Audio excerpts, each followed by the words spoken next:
certo, ma se tu sei il banco dei denti, tu hai un orologio d'oro, un regalo, ma i monaci, se lo pagano un 30%, i monaci, ti lasciano una ricevuta. I monaci perché l'hanno messo? Per sottrarre le persone all'usura. Perché recuperi i soldi.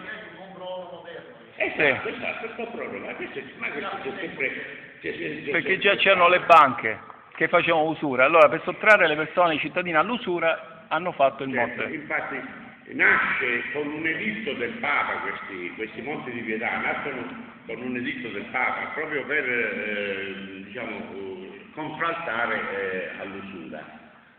In quel periodo arrivano a Messina anche i gesuiti. Il progettista del monte, di una parte del monte di Pietà è un gesuita, un tale Natale Masuccio.